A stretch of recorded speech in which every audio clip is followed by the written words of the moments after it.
Bismillahirrahmanirrahim. Assalamualaikum warahmatullahi wabarakatuh.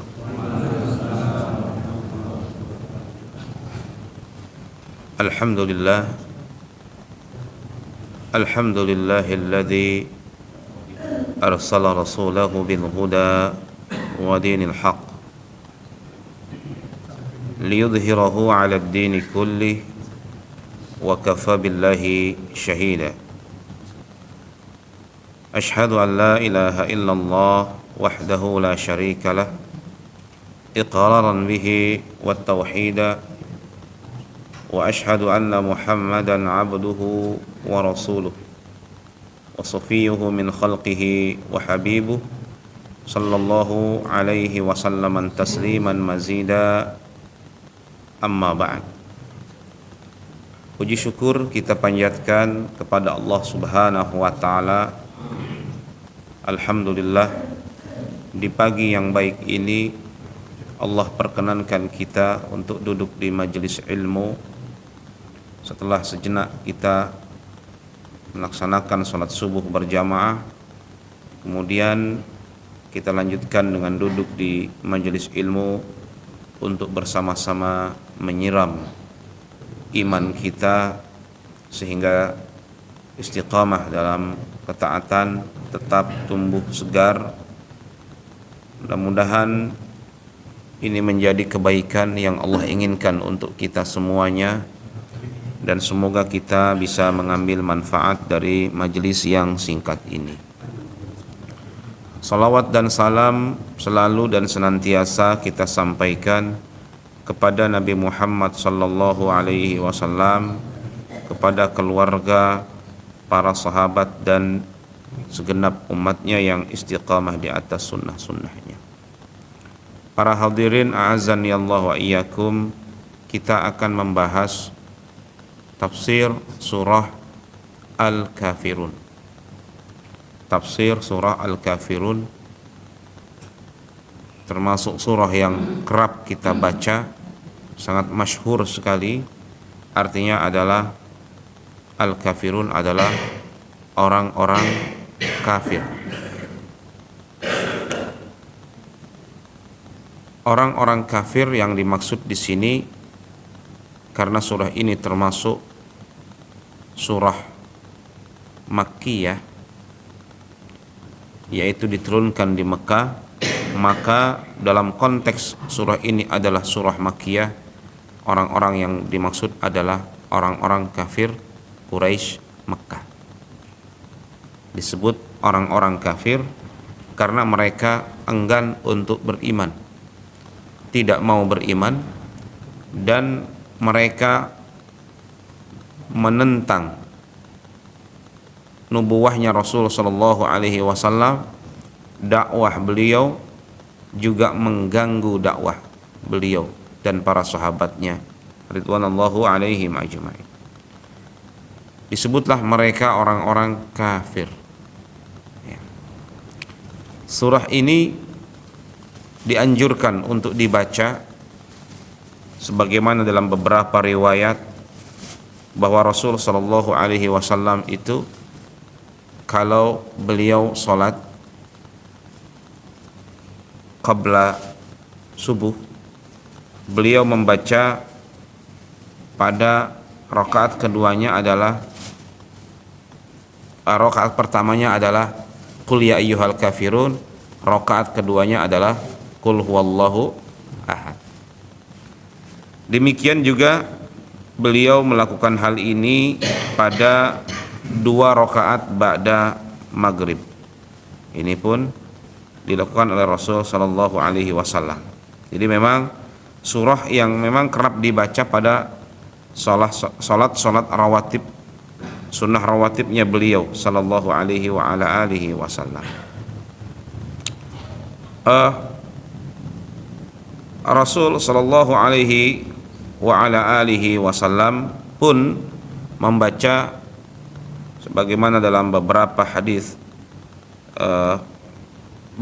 surah ini menjelang tidur beliau.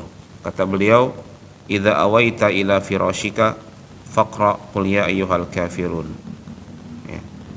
Kalau kau mau tidur, baca dulu qul ya ayyuhal kafir. Ini salah satu yang dianjurkan, ya. Sebagian sahabat mengatakan, ya Rasulullah, allimni syai'an aquluhu 'inda manami. Ya Allah, ya Rasulullah, ajarkan kepada saya satu surah yang bisa saya baca kalau saya mau tidur. Kata Rasul sallallahu alaihi wasallam, idza akhadta madja'aka minal lail, kalau kau mau tidur, faqul ya ayyuhal kafirun, sampai akhir surat. Fa innaha bara'atun minasyirki, karena surah ini adalah surah i'lan atau statement keterlepasan Anda dari kesyirikan. Jadi ini memang dianjurkan sekali untuk dibaca. Iya.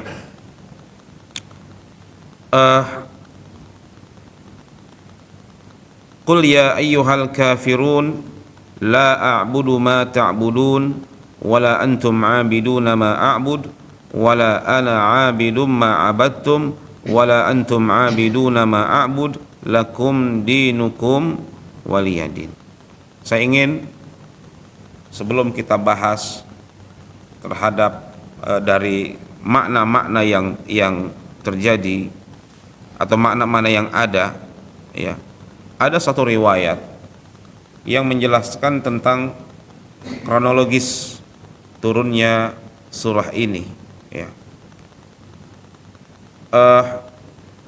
Disebutkan di beberapa buku tafsir, ya, riwayat ini, walaupun memang dari sisi kesahihan sanadnya masih harus dilihat, tetapi ternyata hampir dari beberapa buku tafsir itu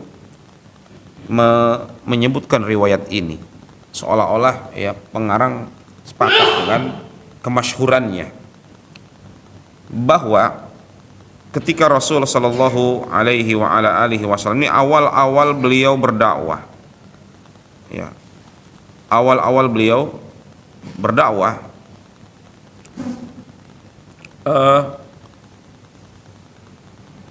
beliau ini sebenarnya adalah orang yang sangat dipandang sekali di kalangan kaum Quraisy, ya, ketika itu. Ketika beliau diperintahkan berdakwah terang-terangan, itu menimbulkan reaksi yang berbagai macam. Dan upaya-upaya para pembesar Quraisy untuk menghalangi dakwahnya Rasulullah Shallallahu Alaihi Wasallam itu dengan berbagai macam cara. Yang dilakukan pertama kali oleh mereka adalah, ya, dengan cara-cara pendekatan sebenarnya. Karena mereka adalah orang yang beretika. Orang kafir Quraisy itu walaupun demikian mereka orang yang beretika. Kemudian dengan cara, kalau sudah nggak efektif lagi, mereka lakukan itu dengan cara pembunuhan karakter. Kemudian dengan cara merayu atau mendekati kerabat-kerabat beliau agar beliau menghentikan dakwahnya. Itu berbagai macam cara.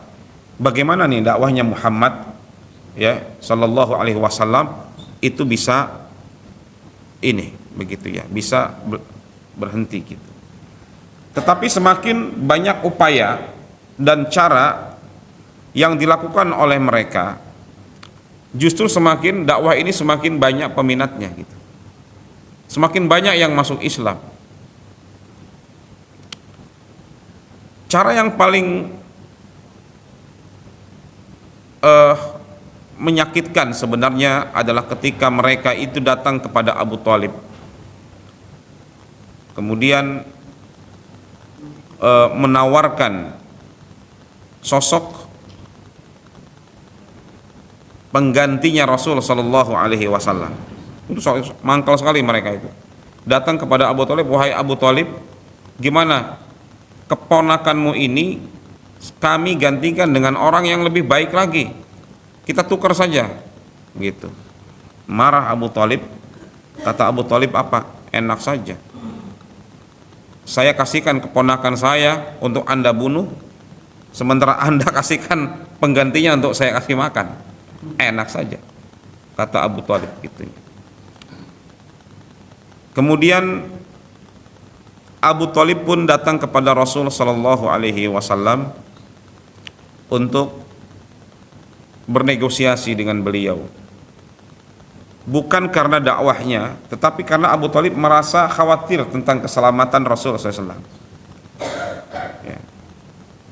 Tetapi apa kata Rasulullah Sallallahu Alaihi Wasallam? Wahai paman, seandainya ada matahari di tangan saya, bulan di tangan kiri saya, untuk saya menghentikan dakwah ini, saya akan tetap terus berdakwah. Artinya seandainya beban itu sangat berat sekali, cobaan itu sangat luar biasa berat, seberat bulan dan bumi, matahari dan bumi, sehingga saya tetap akan terus berjalan walaupun memang merangkak untuk berdakwah. Ini subhanallah ya, dakwah itu ya seperti itu ya. Seberat apapun ujian, cobaan, kalau memang seperti itu cobanya, saya akan tetap untuk berdakwah. Jadi pamannya ngerti kalau dakwah itu memang adalah perintah Allah Subhanahu wa taala kepada Rasul sallallahu alaihi wasallam dan tidak akan pernah berhenti sampai beliau wafat. Dakwah itu. Akhirnya orang-orang Quraisy itu bingung nih gimana sih gitu ya. Datanglah kepada Rasul sallallahu alaihi wasallam. Wahai Muhammad, apa sih maunya kamu? Gitu ya. Kami tawarkan 3 hal, engkau harusnya mau nih. Gimana kalau kami berikan kepada engkau wanita yang paling cantik? Kan laki-laki biasanya kelemahannya apa, Pak? AWW ya Pak, perempuan ya.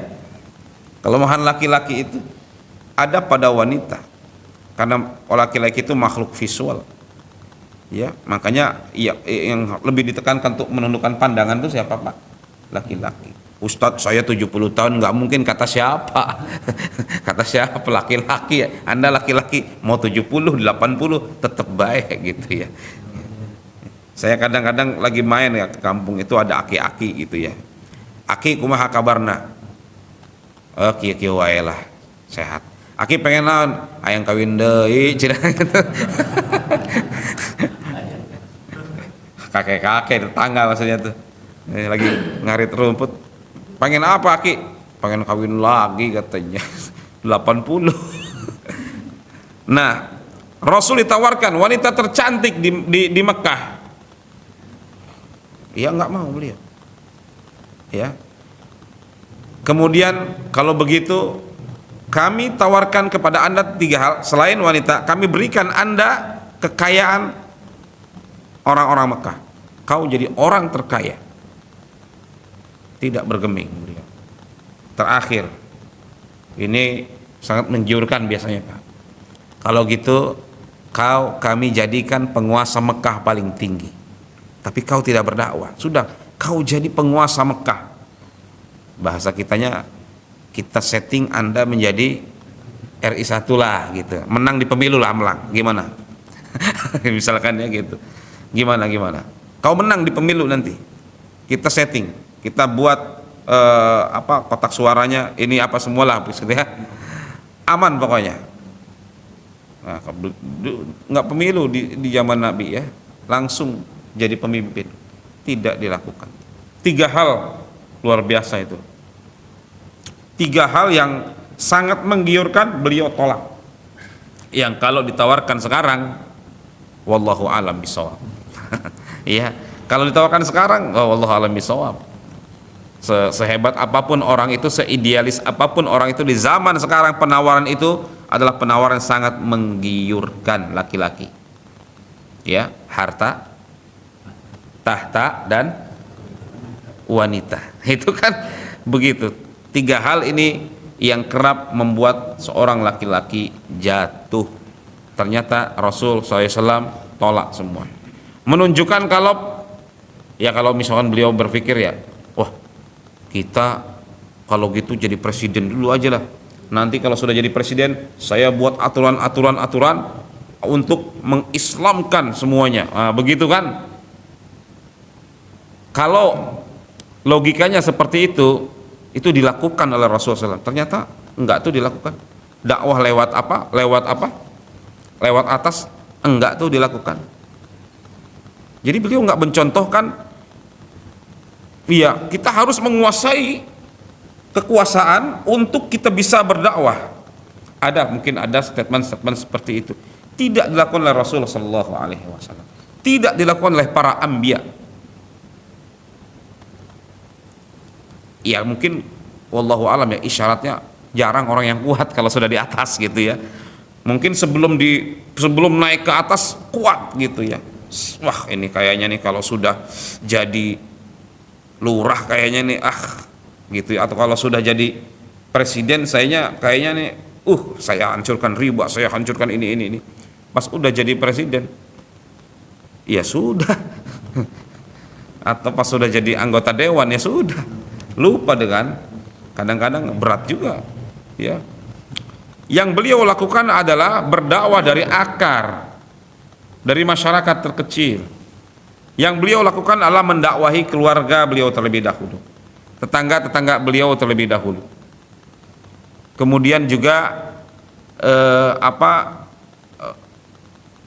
sahabat-sahabat dekat beliau lakukan secara diam-diam terlebih dahulu, pelan-pelan, sabar, dan beliau tidak melihat hasilnya kapan ini. Enggak. Beliau lakukan itu dengan proses yang diajarkan oleh Allah Subhanahu wa taala. Hasil Allah yang menentukan. Begitu. Ya kalau kita melihat subhanallah, Islam sekarang sudah tersebar begitu banyak sekali gitu ya. Kaum muslimin, kita harusnya melihat bagaimana prosesnya itu. Luar biasa, keringat, darah, harta itu dikorbankan begitu. Ternyata tidak dilakukan. Akhirnya orang Quraisy itu, gimana ini? Datang ke pamannya, nggak bisa apa semua. Akhirnya mereka berdiskusi, kayaknya ini yang pas. Ini kalau dia nggak mau nemen. Datang lagi ke mereka, kepada Rasulullah Sallallahu Alaihi Wasallam, datang. Wahai Muhammad, kami ingin menawarkan kepada Anda tawaran yang sangat menggiurkan. Kemudian kata mereka, wahai Muhammad, bagaimana kalau kita nih win-win solution? Win-win solusinya gimana maksudnya nih? Kau menyembah Tuhan kami selama 1 tahun, kemudian tahun berikutnya kita sembah Tuhan Anda. Kan kau pengen kita sembah Tuhan Anda kan? Enak baik gitu ya. Istilahnya kan begitu tawarannya, win-win solution. Kata Rasulullah, tidak. Kau sembah Tuhan hanya Allah Subhanahu wa taala. Tidak ada Tuhan selain Allah. Kau sembah Allah. Luar biasa beliau. Ini nih, seorang pendakwah itu ya seperti itu. Kemudian kata mereka, oke, kalau gitu gimana kalau kau sembah Tuhan kami selama 1 bulan saja. 1 bulan saja. Kami sembah Tuhan engkau 1 tahun. Oh, lebih enak kau lebih lama. Tidak. Luar biasa. Tidak. Sehari saja, sehari. Kau memakai atribut kami, sembah Tuhan kami, pakai kalau ini sinderlis, apa semua kayak gitu pakai sehari. Pas lagi hari raya kami lah misalkan. kami akan sembah Tuhan engkau selamanya. Ini tawaran luar biasa, tawaran yang kata Rasulullah SAW, la, tidak. Jadi tawaran terakhir sehari saja, selamanya. Akhirnya kata mereka, sesaat saja, sesaat sok kumahata. Ternyata juga la. Wih, ini ketegasan Rasul Shallallahu Alaihi Wasallam. No negotiation. Ya, tidak ada negosiasi. Anda sembah Tuhan kami atau sudah, silakan Anda pilih jalan sendiri. Begitu.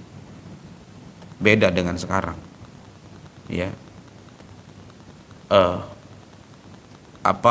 Kita wajib toleransi, iya kan?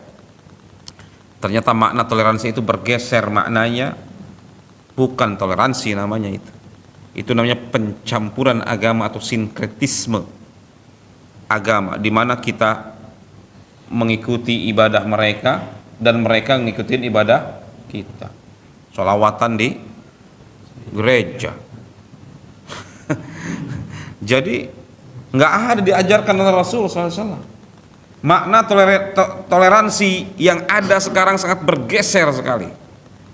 Padahal toleransi itu ya membiarkan kan, atau silakan Anda dengan agama Anda, kami dengan agama kami.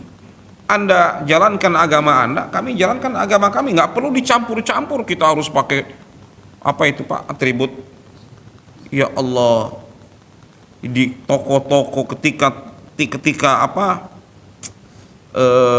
setiap hari raya ya Natal atau apa, sebagian orang dipaksa untuk memakai atribut-atribut itu dalam rangka toleransi dan menghormati. Enggak seperti itu diajarkan oleh Rasul. Apakah Rasul SAW dan para sahabat enggak toleransi? Islam tidak toleransi, sangat toleran sekali. Prinsipnya enggak seperti itu. Ya. Setelah itu turunlah ayat ini.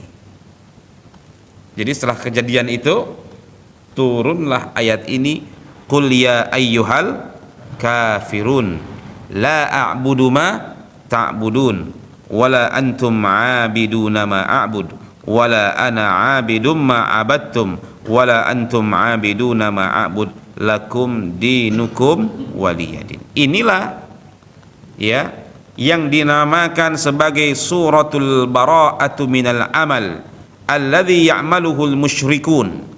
Inilah yang dinamakan sebagai surah i'lan keterlepasan diri dari semua bentuk ibadah-ibadah orang-orang musyrikin. Tegas, jelas, tidak ada abu-abunya, hitam putih. Ya ayyuhal kafirun la a'budu ma ta'budun. Qul ya ayyuhal kafirun. Di sini Allah Subhanahu wa taala memerintahkan kepada Rasul sallallahu alaihi wasallam untuk mengatakan ya ayyuhal kafirun, wahai orang-orang kafir. Wow.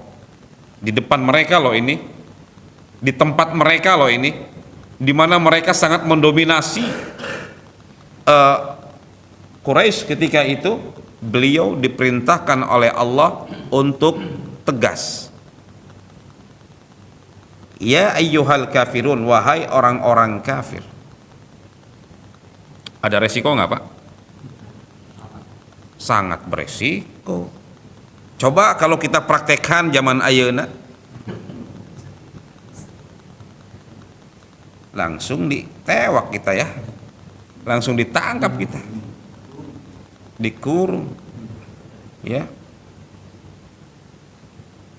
Di zaman sekarang kan bahaya itu ketika mengatakan. Tapi lihat di sini Allah perintahkan kepada Rasul SAW untuk tegas ya. Dimana sekarang ini luar biasa ya, sulit itu. Sehebat apapun orang di zaman sekarang ya sulit gitu. Ya ayyuhal kafirun, wahai orang-orang kafir. Al-kafirun di sini adalah orang-orang musyrik Mekah yang menyembah berhala.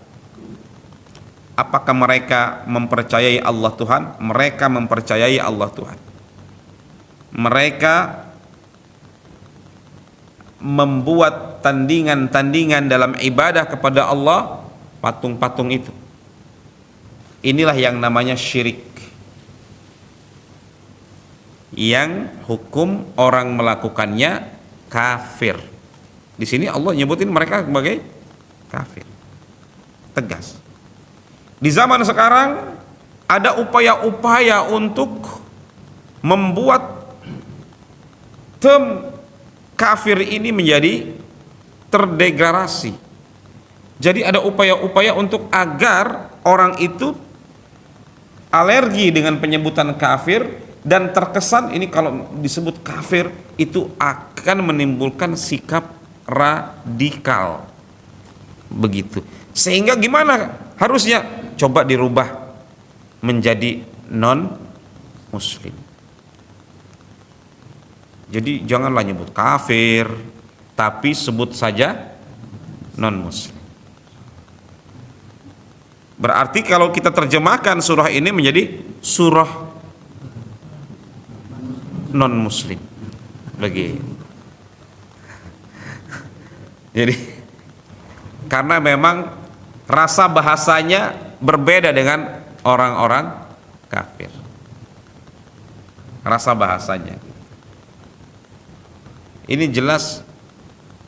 Iya, kalau memang rasa bahasanya berbeda, berarti tafsirnya pun berbeda begitu. Makanya para ulama yang rasikh ya tegas menyatakan tidak bisa. Ini sudah, kok bisa al-kafirun menjadi non muslim, walaupun memang sama saja sebenarnya outputnya, ya dia di luar Islam, tetapi rasa bahasa yang diterima itu sangat menggeser makna dari lafaz ini begitu. Maka al-kafiru ya kafir, nggak ada lagi kata lain sudah dalam istilah Islam ya mereka kafir sebagai, dan kita nggak mempermasalahkan ketika mereka bilang kita sebagai domba-domba yang tersesat. Ini adalah teologi kita, sebagaimana kita pun menghormati teologi mereka. Mereka anggap kita kafir nggak apa? Ya dianggap kafir, lebih parah deh, dianggap domba. Kita nggak anggap mereka binatang dah. Mereka dianggap kita sebagai domba yang tersesat.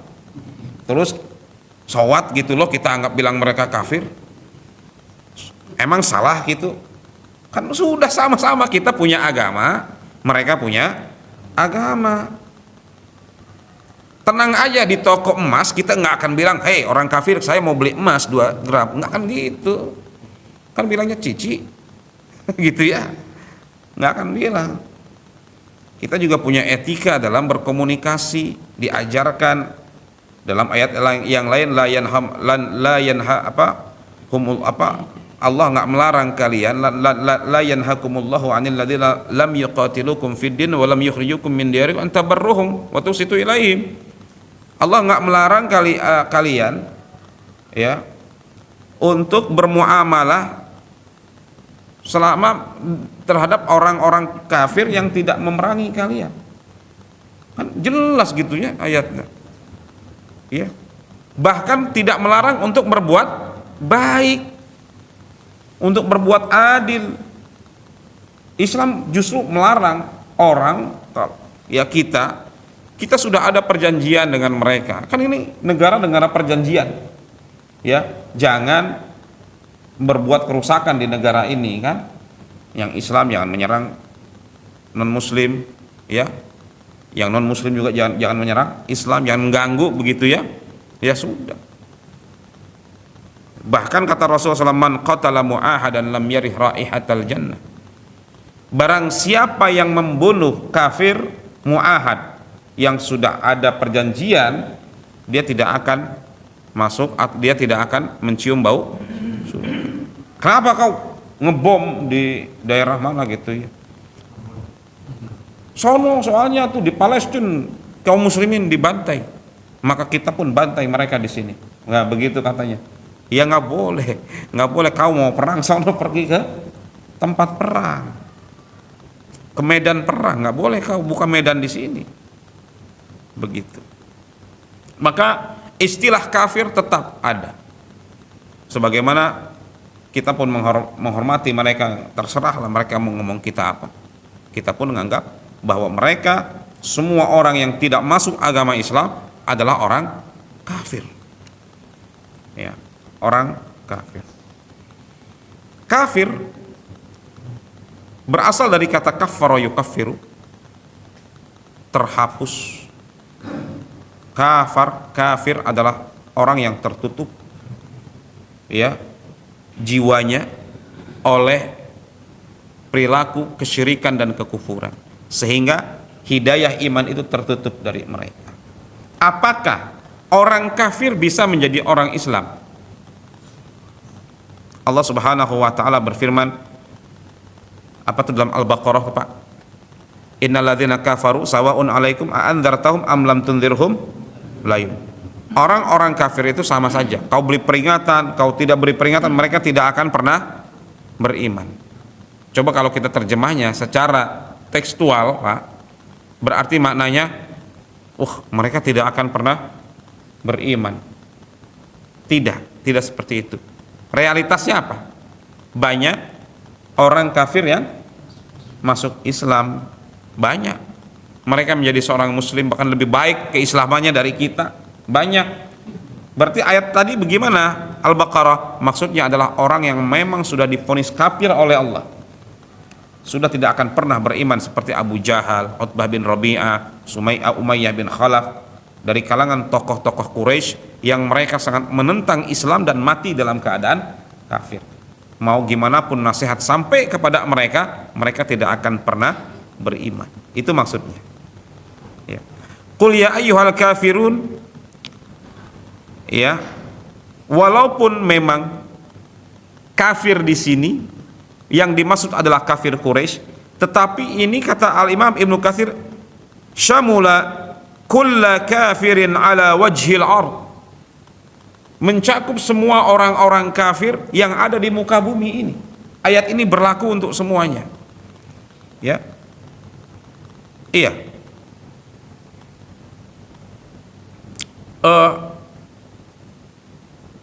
La a'budu ma ta'budun. Ya, la a'budu ma ta'budun. Wa qila dikatakan innahum min jalihim da'aw Rasulullah SAW ila ibadati awthanihim sana. Mereka karena kebodohan mereka ngajak kepada Rasul sallallahu alaihi wasallam untuk menyembah tuhan-tuhan mereka selama setahun. Wa ya'buduna ma'budahu sana, dan beribadah kepada tuhan-tuhan itu. Maka fa anzalallahu hadhihi surah, Allah pun menurunkan surah ini tadi sebagaimana yang kita sampaikan. Ya. Dan kalimat la a'budu ma ta'budun adalah tabarru min dinihim bil kulliyah. Maknanya adalah saya tidak menyembah apa yang kamu sembah adalah bentuk berlepas diri secara totalitas terhadap agama mereka. Totalitas. Maksudnya gimana sih totalitas? Iya, kita wajib berlepas diri terhadap semua yang ada pada mereka. Cara beribadah mereka, pakaian khasnya mereka, apalagi pokoknya yang menjadi ciri khas orang-orang kafir, kita berlepas diri. Makanya kita nggak boleh, Pak, memakai pakaian yang sudah menjadi ciri khasnya mereka, orang kafir. Contoh apa ya, Pak? Apa nih?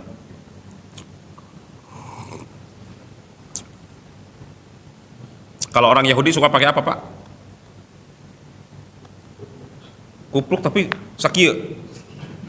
Apa untuk nutupin apa gitu ya? Dan iya, segini. Kita nggak boleh, Pak, karena itu udah ciri khasnya mereka. walaupun dalam hal pakaian gitu, nggak boleh. Ustadz, orang Yahudi jenggotan saat gimana saat? Iya, ya itu bukan ciri khas. Kenapa? Karena banyak orang yang berjenggotan di luar orang Yahudi, gitu. Apalagi Pak, yang menjadi ciri khas, contoh orang Buddha pakai tasbih golongan sekieu, golongan sekieu, dibotakin golongan segini. Lah kita nggak boleh gaya-gaya mereka gitu, ya, botakin, pergi ke Alfamart, pakai tasbih segini. Itu simbanya juga tuh kaget gitu ya, digratisin aja Pak, mau rokok mas silakan gitu. Subhanallah, nggak boleh kita memakai pakaian. Kenapa? Karena itu tabarru. Makanya ini yang jadi permasalahan setiap tahun, yaitu ketika pegawai-pegawai kita ya yang muslim itu dipaksa untuk memakai apa Pak? Pakaian Sinterklas. Mengapa banyak para ulama yang mempermasalahkan? Karena ini udah ciri khasnya mereka. Begitu, ini ciri khasnya mereka, nggak boleh. Dan itu sangat jelas ya, memang menjadi ciri khasnya mereka. Nah kita nggak boleh. Gitu. Lah kita menghormati mereka, tapi bukan berarti seperti ini bentuk penghormatan terhadap mereka. Sekarang ada upaya dari orang-orang munafik. Orang-orang munafik kita katakan yang emang di Indonesia nggak ada orang munafik, banyak gitu ya, yang dengan label Islam tokoh tapi nyelekit gitu ya pernyataan-pernyataannya gitu. Ini jelas sebenarnya Pak, batasannya sangat jelas sekali gitu. La a'budu ma ta'bud, kita menyembah Tuhannya mereka nggak boleh, melakukan upaya-upaya yang sama ya, yang menjadi ciri khasnya mereka, itu pun tidak boleh. Karena totalitas, kita harus berlepas diri secara totalitas ya.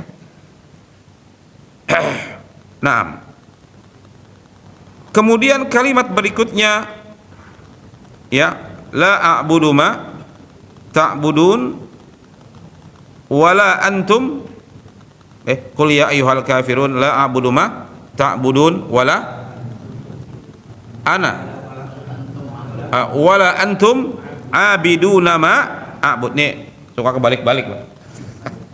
Makanya imam masjid jarang yang baca qul ya ayyuhal kafirun. Sok bae sok hitung yang baca qul ya ayyuhal kafirun.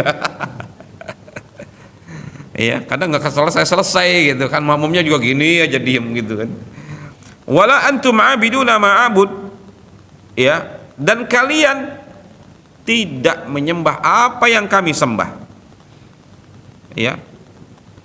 Ai la taqtaduna bi awamirillahi wa syar'ihi fi ibadatihi, kalian tidak mengikuti aturan Allah, kalian tidak mengikuti syariat Allah, kalian tidak menyembah apa yang kami sembah, ya.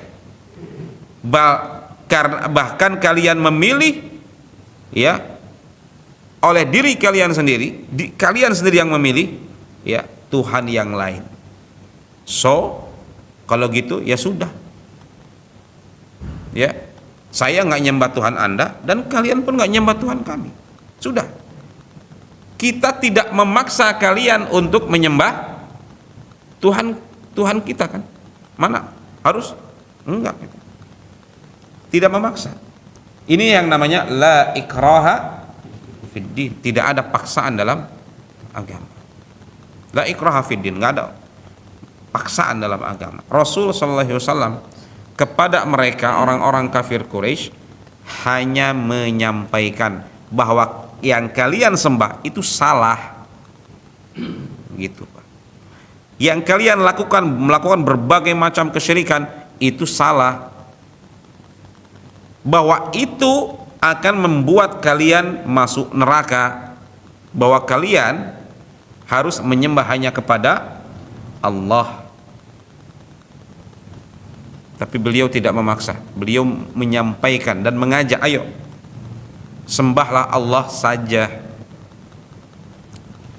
Inilah dakwah. Dengan dakwah yang seperti ini itu memang berisiko luar biasa. dakwah ngajak kebaikan gampang ya Pak. Ayo mari kita sholat, ayo mari kita sedekah, ayo mari kita zikir, ayo mari kita sedekah zikir, semua sama, ya kan? Tetapi Anda mengajarkan sholat yang benar seperti apa, sholat yang salah seperti apa, mulai itu. Kenapa? Pasti menyinggung kebiasaan kita gitu, ya kan? Mana yang benar, mana yang salah, mana hitam, mana putih, itu nggak semua orang bisa melakukan. Kita mulai menyinggung kebiasaan-kebiasaan yang misalkan menyinggung berbagai macam kesyirikan-kesyirikan yang menjadi perilaku yang sangat mendasar. Itu luar biasa. Pada zaman Rasulullah SAW, syirik itu sudah mendarah daging, dan mereka punya jiwa keras, kuat. Makanya Islam diturunkan di tempat dimana yang paling parah lah begitu ya. Mereka parah Pak, syiriknya sangat parah sekali. Mereka punya patung, di setiap orang tuh bawa patung masing-masing. Tradisi itu melekat sampai kata Umar, ya Allah, ketika saya pergi ke Syam saya lupa bawa patung saya, sehingga yang saya bawa adalah korma. Kemudian saya pun menjadikan korma ini sebagai patung-patungan, Tuhan-Tuhan saya sembah-sembah. Itu Umar bilang seperti itu ya. Setelah saya menyembah saya lapar, kata Umar gitu kan. Ini tapi korma udah jadi Tuhan, saya bingung. Tapi urusan perut nggak bisa dinegosiasi. Akhirnya saya bilang ke Tuhan saya, Tuhan punten ini Tuhan gitu, maaf Tuhan, saya makan dulu Anda. Kemudian saking bodohnya seperti itu, tapi mengakar gitu Pak. Dan makanya Rasul diutus ke tempat itu.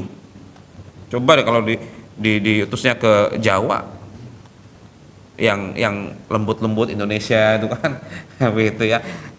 Di sana enggak, keras begitu ya. Wala antum abiduna ma'abud, kalian pun tidak menyembah yang apa yang aku sembah. Wala ana abidum ma abattum, saya tidak menyembah apa yang engkau sembah. Diulang lagi kan, wala antum abidun, dua kali diulang. Ini pengulangan, subhanallah, adalah statement yang menegaskan takkid bahwa hal ini tidak akan dilakukan oleh seorang muslim.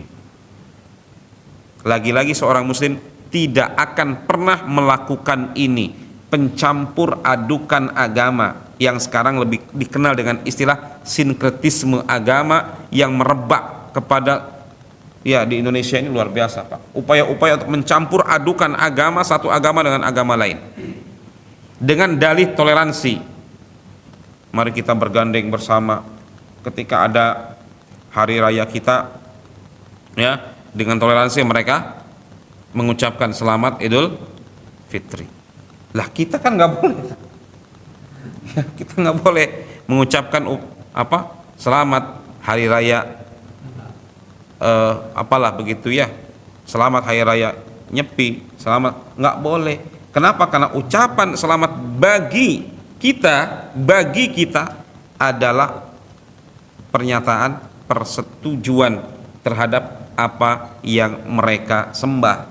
Bagi kita, bagi mereka ya silakan mereka mengucapin selamat, monggo. Mungkin bagi agama mereka tuh nggak masalah, tapi bagi kita masalah, dan mereka harus menghormati masalah ini.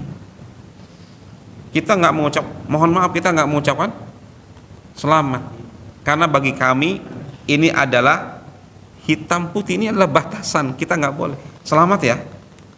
Selamat misalkan mohon maaf, selamat Natal. Natal itu adalah hari di mana Isa yang disembah oleh mereka itu lahir, kata mereka. Ya nggak boleh gitu. Karena kita menyetujui ya penyembahan mereka terhadap sesuatu yang Allah tidak ridho dijadikan sembah. Laqad kafarul ladzina qalu innallaha salisu salasah. Sungguh telah kafir orang yang mengatakan Allah itu satu dari tiga atau tiga dari satu. Itu Quran jelas mengatakan seperti itu. Kemudian kita dengan seenaknya bilang selamat ya, nggak bisa. Kita seorang muslim nggak bisa. Bukan kita memusuhi mereka, enggak. Kita berlepas diri dari agama mereka. Bukan berarti kita harus baud ke mereka gitu ya, cemberut, marah, enggak. Silakan kalau mau bermuamalah silakan, berbisnis silakan, bicara bisnis gitu ya, silakan saja. Namanya kita apalagi bertetangga dengan non muslim, dengan orang-orang kafir, nggak masalah, silakan. Ketika mereka meninggal dunia, apa yang harus dilakukan? Artinya muslim nih, ada orang non muslim meninggal dunia, gimana ini? Orang mau ngelayat ya sudah, nggak apa-apa, tinggal bikin taruh aja misalkan, tapi kita nggak bisa hadir, begitu, nggak bisa hadir. Ustadz, gimana dengan para pejabat yang sekarang ini salamnya banyak banget, panjang, sampai-sampai saya ngantuk saat dengar salam, baru selesai salamnya ya, panjang sekali. Assalamualaikum warahmatullahi wabarakatuh, salam sejahtera, panjang ya, salam hom gitu ya, pokoknya banyak sekali. Ini gimana hukumnya ya? Ngapain gitu kita, apa masalahnya? Mereka juga nggak masalahin kalau kita assalamualaikum, atau udah selamat pagi bagi bapak-bapak sekalian, kan selesai gitu. Nanti Pak Konghucu itu kan nggak protes sampai sekarang Pak. Ini salam itu kan sampai kepada budaknya doang, salam kebajikan, nano budaya atau apa lagi itu. Nanti ada agama lagi diresmikan di Indonesia, salamnya juga harus. Itu nanti kasihan Pak, jadi pejabat harus ngapalin salam. Panjang sekali, ada 100 agama diakui, kita nggak ngerti kan negeri kita nggak ke depannya seperti apa ya. Yang jelas kata Rasulullah SAW, la ya'ti zamanun illa walladhi ba'dahu syarrum minhu. Itu sudah prinsip, tidaklah ada datang satu zaman kecuali setelahnya itu pasti lebih buruk, pasti lebih buruk. Artinya ya, mau upaya-upaya perbaikan juga kata Nabi pasti lebih buruk ya. Iya, mau gimana juga kesalahannya pasti lebih kerusakannya gitu pasti lebih rusak ya. Subhanallah. Ini kalau misalkan nanti 100 agama diresmikan di negara kita ya, 15 menit itu belum mulai Pak, baru salam doang. Kalau memang prinsipnya seperti itu ya, pejabat harus salamnya harus panjang begitu. Kadang kita, ya Allah, kok bisa kayak gitu ya? Mana Islam ini dijadiin apa kalau begitu ya? Subhanallah, hidayah yang luar biasa, begitu mudah saja. Ustaz, gimana hukumnya kalau misalkan orang mengucapkan salam itu? Ya tergantung. Ya, kalau dia pejabat ya tanya, antum nanya apa salam kayak gitu apa sih maksudnya? Pasti mereka jawab, ya gimana lagi gitu kan, begitu ya. Mereka nggak meyakini sebenarnya apa, tapi ya itulah ya, akhirnya itu terbenak dalam anak-anak kita ya, hal-hal tersebut adalah perkara yang boleh. Ayat terakhir apa? Lakum dinukum waliyadin, bagimu agamamu, bagiku agamaku. Ini jelas, inilah prinsip toleransi dalam Islam, bahwa dalam Islam mengajarkan toleransi. Yang dimaksud toleransi dalam Islam adalah pembiaran, bukan peleburan. Kita membiarkan, kita bertoleransi bukan berarti kita harus melebur. Jadi kita membiarkan, pembiaran. Sebagaimana kita pun tidak memaksa mereka. Lakum dinukum waliyadin, bagimu agamamu, bagiku agamaku. Jelas begitu. Untuk urusan ini ya udah gitu, hitam putih saja sudah, nggak perlu kita cari titik tengah. Makanya ada sekarang ini upaya-upaya untuk menggabungkan agama-agama ya, dengan statement-statement yang menyakitkan bahwa agama itu pada prinsipnya sama kok, nah gitu ya, mengajak kepada kebaikan kok, mengajak kepada ini, hello, gitu kan, gitu kita jawabnya. Syirik mah nggak bisa, di kebaikan-kebaikan. Kita menyembah hanya kepada Allah, udah, dan kita anggap Tuhan yang disembah oleh mereka itu adalah ausan, adalah keburukannya, sudah nggak bisa kita, dan ini fatal gitu ya. Tapi kan yang lain kita sama, nah gitu, kita kan sama-sama nggak boleh korupsi misalkan, kita ayo di shop yang sama, nanti masalah-masalah ini kita nggak masuk, tapi yang ini kita sama semua. Ini jelas ya, upaya-upaya untuk menggabungkan, meleburkan. Akhirnya ada sebagian di video itu ada pembacaan Injil dengan qiraat Al-Quran, gimana Pak? Dengan langgam Quran gitu. Ada pembacaan di gereja ya, hadrah itu di gereja. Pusing kita Pak, orang pusing, ini gimana sih maksudnya gitu ya, apa yang dimaukan gitu oleh setan ini gitu. Jadi luar biasa sekali sampai seperti itu sekarang, dan hal-hal tersebut seolah-olah hal yang normal saja, padahal ngeri sekali. Sinkretisme agama itu adalah peleburan agama, dan itu tidak dilakukan oleh Rasulullah SAW ya. Itu kebid'ahan yang luar biasa sekali ya. Bagaimana upaya meleburkan agama, Nabi tidak pernah melakukan itu, para sahabat tidak pernah melakukan itu. Umar bin Khattab radhiyallahu anhu ketika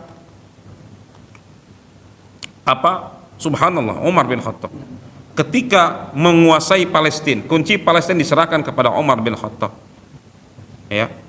Umar termasuk orang yang menegaskan jangan hancurkan gereja-gereja itu, subhanallah, jangan hancurkan tempat-tempat ibadah mereka, biarkan sudah mereka. Tetapi sini kuncinya, karena kita yang menguasai Palestina ketika itu di zaman Umar bin Khattab radhiyallahu anhu, tanpa pertumpahan darah Palestina dikuasai. Islam luar biasa. Kalau kita bilang siapa yang toleransi, kita adalah kaum yang paling toleran. Mereka orang-orang non muslim, orang-orang kafir akan bisa hidup tenang ketika kita dominan. Coba lihat di sini Pak, di negeri kita ini. Tetapi coba lihat, siapa sih dalam sejarah yang melakukan berbagai macam pembantaian, pengerusakan, genocide? Itu adalah ketika mereka mendominasi. Kasus di Ambon misalkan, itu luar biasa Pak ya, karena jumlah mereka sama dengan Islam, pembantaian habis-habisan, habis kaum muslimin ketika sedang Idul Fitri, dibantai dari atas ke bawah. Di Poso satu masjid dibakar, meninggal semua, 500 orang, 50 orang meninggal. Diberitakan di sini 5 orang, padahal ngeri sekali, mayat-mayat bergelimpangan dibakar oleh ya siapa lagi yang gitu ya, mereka. Umat Islam tidak pernah melakukan itu. Di Sudan yang melakukan pembantaian adalah kaum Kristen di Darfur. Umat Islam tidak akan pernah melakukan, karena kita punya din, punya agama. Yang melakukan upaya-upaya tersebut dalam sejarah siapa sih yang ini? Jangan ajarkan toleransi di kita Pak. Jangan ajarkan seolah-olah umat Islam ini tidak toleran. Hello, Anda hidup dengan kita berapa tahun, Anda bisa tenang di sini, kan begitu.